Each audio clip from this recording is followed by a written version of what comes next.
Hey, good morning everyone. So welcome to your daily reading. This is going to be for, what is today, Saturday, February 16th. I'm just going to start with our aspects. We can get those out of the way. The moon is actually making a lot of oppositions today. And an opposition, essentially they're just, the two planets are opposite each other. Essentially that's almost kind of just saying like their energies just don't see eye to eye. Like they're on different sides of the playing field. They don't necessarily get one another. It doesn't necessarily mean they're fighting each other, but I always see them as they kind of just don't connect. You know, it's like having someone in your circle and you're like, I just don't get you. Like, I'm not mad at you, I just don't understand your point of view. That's kind of what an opposition kind of puts the planets through. So our moon makes an opposition to Venus, it makes an opposition to Saturn, and it makes an opposition to Pluto today. I'm just going to kind of lump them all together. They do different things, but if I just kind of mush them together, it's definitely going to affect your emotional expression today. Like Venus usually this opposition just makes it hard to share your feelings, can make you actually all of them can kind of make you a little moody. It's like hard just to connect to them and also to share them. This aspect with Saturn tends to make people, I would say like emotionally stiff, like they're just not flexible. They're not kind of willing to bend, like they're real firm in their side. A lot of times this aspect can also make you a little more depressed because it's so strict. You know, again, Saturn is the planet that restricts us and, you know, kind of pushes down. It can also make us a little judgmental, like you don't fit the box, that must mean something. You know, again, it's a real strict, like it has to fit in this little tiny box, otherwise I just can't be bothered, you know, or whatever the judgment is. So it just makes that difficult. And then the aspect of Pluto just makes us tense. There's another one that definitely can make us moody. Trying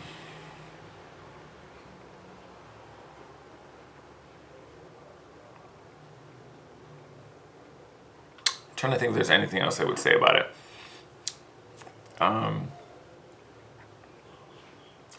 That one I think is probably the biggest block, because again, Pluto is kind of our planet of transformation and change, you know, secrets as well. So this opposition to the moon, which is our, you know, our spirit, our soul, our feelings, like there's this really strong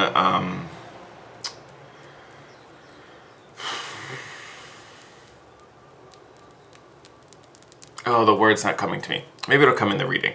But yeah, there's this hesitation and resistance and just a divide between being really vulnerable, which can make us a little volatile, maybe, if, you know, in an extreme case.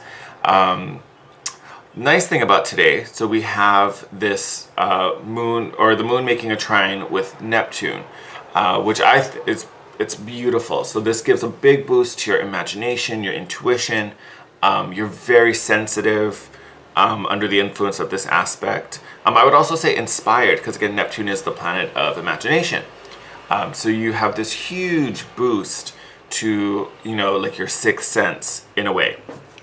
To sum all that up, I know I make the day sound like emotionally tough. And you're like, oh my God, but I have a date today. Like, what are you, oh my God, no. So again, these oppositions, they just present you with an energy. So use this awareness. I would say the kind of saving grace is this trine with Neptune. So, you know, you may be getting clouded, you know, expressing emotions, or really like, what am I feeling? Is this good? Is this bad? Could this go somewhere? And you start kind of, you know, having that self-talk with yourself. This hit with Neptune, your intuition, your gut is what you want to rely on today, especially in emotional situations. Your gut is going to be heightened and super aware, where, you know, your conscious thinking or conscious evaluation of these emotions, that could be where you kind of trip yourself up. I say that because we got the rune Ehwaz today, which is usually a rune of longevity. You know, it's the rune of the yew tree. When I first pulled it, actually did come up on the blank side, which is, it's not bad, but it's kind of a heads up saying don't throw away something of value for, you know, something that's too good to be true, or, you know, just like a quick excitement. Which is why, like, I'm telling you, like, trust your gut, trust your intuition today. That's going to be the wiser decision maker, you know, with these aspects. because you don't want to just be dazzled by something and then, you know, completely jump ship, and then you realize that, you know, all that glitters is not gold, you know. So there's a little bit of that, like being really aware about the cost of things if you decide to pursue them. Like, be really clear. And again, that's where all this emotional, you know, cloud comes from. You know, you may not necessarily be thinking the same thing you're feeling. You know, there's going to be some type of restriction in that aspect. All right, let's pull some cards. Let me tilt this puppet down. There we go. Okay, so because of all this emotionally confusing, that's a word, aspects, I thought I would pull out our romance angels, get some emotional advice from them, since we may be a little fuzzy today. Do I want to take you? Yeah, let's take you.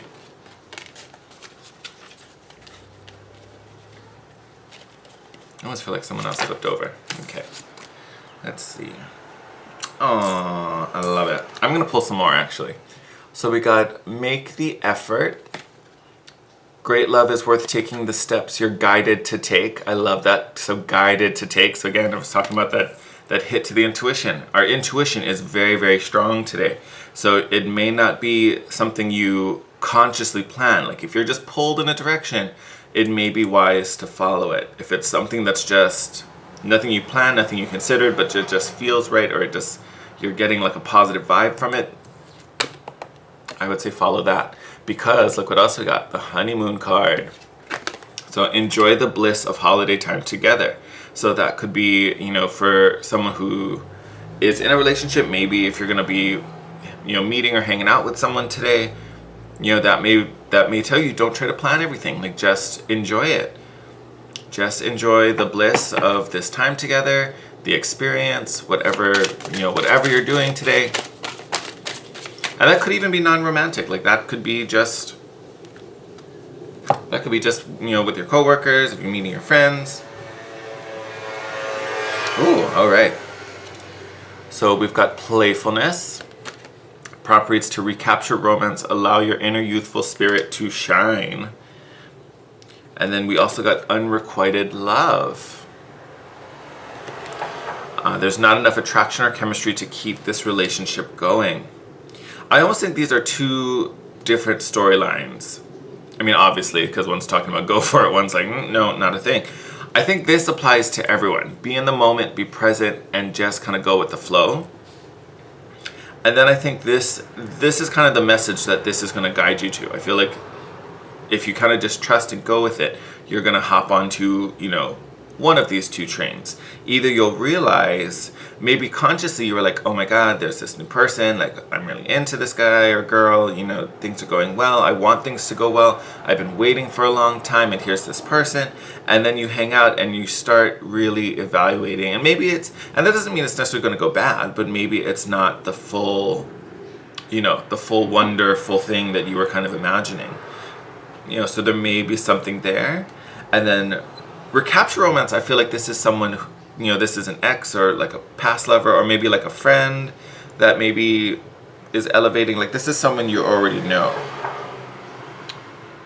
especially with this recapture. And again, it's just kind of being in the flow and going with it and playing with it, you know, and experiencing it.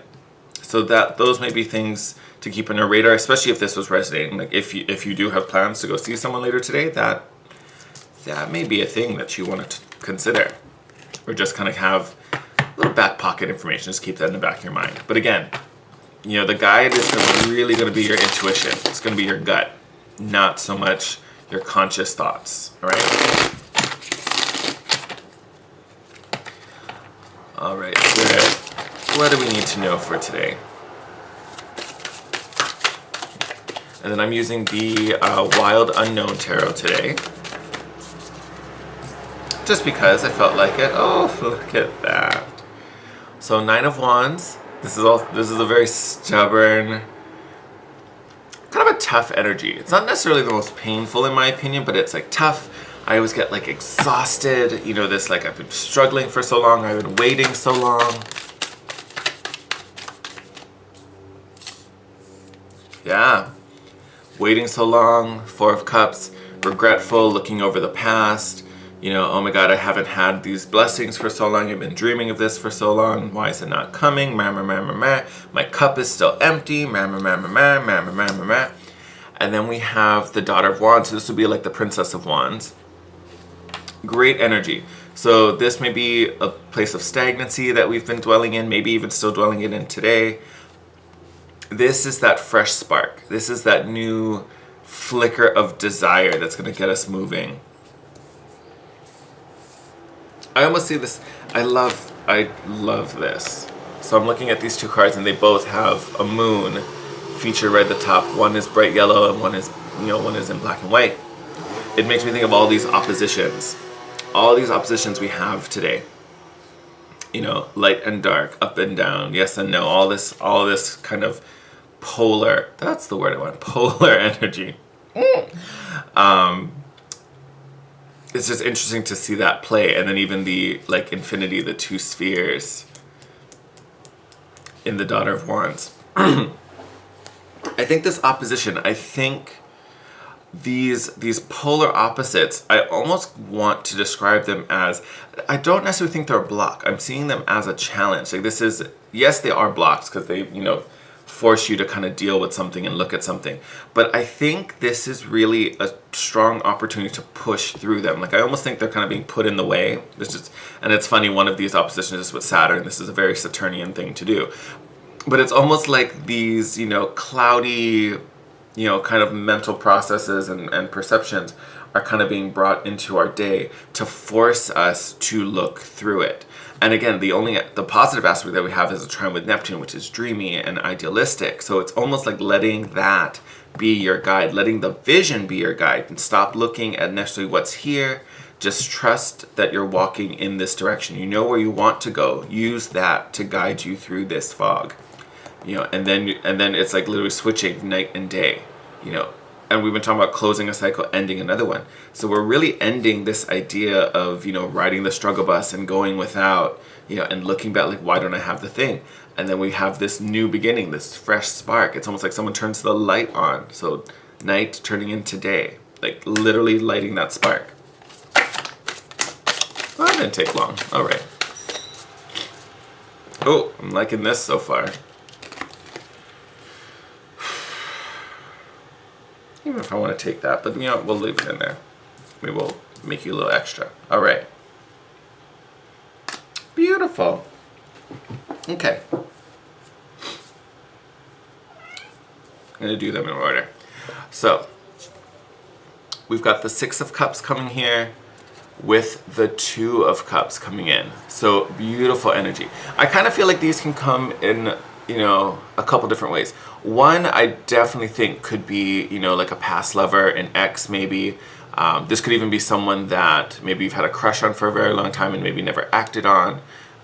Or, you know, you're like, oh, okay, it's not going to happen. I'll just file that away in the memory banks. Maybe this is someone coming back, or there's a new opportunity with this person. The other way, I think this could just be of, you know, like a wish you made long time before, you know, of what this person could be, or what your ideal partner could be, should be, all that. You know, this could just be, you know, now someone's coming in who matches that old wish. Someone who matches that, you know, fairy tale prince or princess you dreamed of long ago. Yes. And then you have the Three of Cups, which is a great card of reunion, celebration, mixed with the Star card. So they could be an Aquarian, or at least have Aquarian in their chart. But I feel like this is more of the idea of, you know, the maiden, youth, optimism, playfulness. You know, I think this is just a reminder, don't listen to the mental judgments, because I think that's going to be where you trip up and where you talk yourself out of something that could be really beautiful. Because again, we have here, you know, either love from the past or love coming in, you know, that is, you know, aligned with your past wishes, past dreams. And then here, this optimistic and joyful reunion. That's I almost want to say young love. Like no matter what age you are, like I feel, especially with this Star card here, Like you just feel like a little kid, you know, it's like little puppy love, like you're just infatuated and you just want to like cuddle in the backseat of the car. Like, you know, it's just this really fun, playful, energetic, you know, little heated kind of moment, and I'm like all about it. Oh, I love this. So if you saw the top already, so Ace of Wands, passion, desire, motivation. I think this really has a lot to do with action. So acting upon it, following your heart. Two of Pentacles, so needing to make a decision. This is also balance, flexibility. We talked about that Saturn aspect, which, you know, is kind of contrary to this. It's pretty rigid. It doesn't really allow flexibility, especially with emotions. Here's another reminder: be open, be flexible, just feel it, go with the flow. Why? So here we have the Hierophant card. This deck makes it look a little scary, but the Hierophant card, it's traditional, it's committed. This is something long lasting. You think about religions, how long they've been around. This is a card of substance. Like, this is saying something is going to be around for a very, very long time. I almost feel like this key, you know, I was reading recently about Archangel Raziel and how he is told to hold the key to your wisdom and to your memories. Like, I don't think it's a coincidence that there's a key here.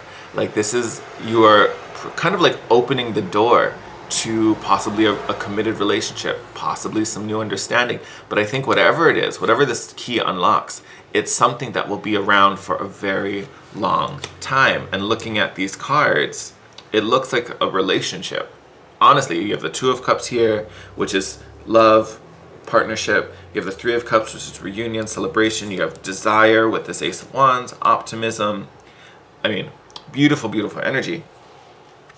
And then we also got the Hermit card, which is the card of Virgo. So could totally be a Virgo coming in. We also got the Aquarian card here. The Hermit card is, again, about, you know, inner guidance, going within, hearing spirit messages. I think, again, this is more so than being a Virgo, but it could be. But it's definitely about taking those intuitive hits, taking those little cues. I almost kind of want to say, because a lot of times, you know, and even in this card, you can see how it's dark, and then the turtle has a little candle on him. You know, it makes me think of our rune, how you don't want to throw away something just for, you know, a temporary excitement. So it may look, you know, dark and dreary, whatever your situation is. I'm just going to use this because this is an easy example. But let's say maybe you're already in a relationship and you get razzle-dazzled, you know, by someone while you're out, and you kind of entertain the idea of having an affair. I feel like this is almost a reminder, like, even though you think you may be in a boring, dark situation, there's something there. There's a light in the darkness. Like, don't just get dazzled because you saw a little flicker somewhere. Like, there may be some, and again, this is going to manifest differently for everyone, especially if it's resonating. I'm just using that example because it's easy. You know, look through the darkness because there's some type of understanding there. There's some type of illumination. I am kind of super excited about that. So let's look at the bottom of the deck. So we have the Nine of Swords, you know, small, gruesome, lovely little thing. This is anxiety, anxiousness, worry. But again, this is all in the mind. This is, you know, this is a nightmare that exists inside. It's not necessarily real. And I want to say most times it probably isn't. This is just something we fabricated in our head. Here we go with the Eight of Wands, which is like a lightning bolt. And again, this kind of same imagery, like the light in the dark, this flash of lightning, this bolt piercing through the darkness. This is speed, this is communication. You know, this is, to me, this is clearing out the mind. It's almost like this lightning bolt, you know, brightens up the shadows that are caused by this nine of swords. And then we have Ten of Pentacles, abundance, inheritance, the sun. I mean, hello, optimism, joy, most positive card in the deck. You know, definitely this card will completely wipe out the Nine of Swords. So if you're feeling anxious or nervous, if you have doubts, if something's feeling clouded, let this card be your reminder. No, you do not need to worry about it. Look how radiant and bright it is. You do not need to worry about the shadows. And if you think that they're there, or if you can see them and perceive them, know that they're not real. They're illusions, they're figments. If you can just peer through the darkness, you are going to find the light. And it looks like that light could totally be a new relationship. Just saying, if that's something you've been looking for, if you do have plans to meet someone today, they could figure very prominently in your future. I'm just saying. All right, I'm gonna wrap it up here. Again, don't get dazzled. You know, think of the long haul. Look for value and follow it, and trust your gut today. Trust your gut. All right, my loves. Sending you on your way. Sending you lots of love. As always, if you're not already, please subscribe to the channel. Give this video a thumbs up. It helps the channel to grow. And as always, I love connecting with you guys. Hit me up in the comment section. You can DM me on Instagram at The Guiding Chariot. And if you want to book a session with me, all that info will be in the description box below. Have a great day. I'll see you tomorrow.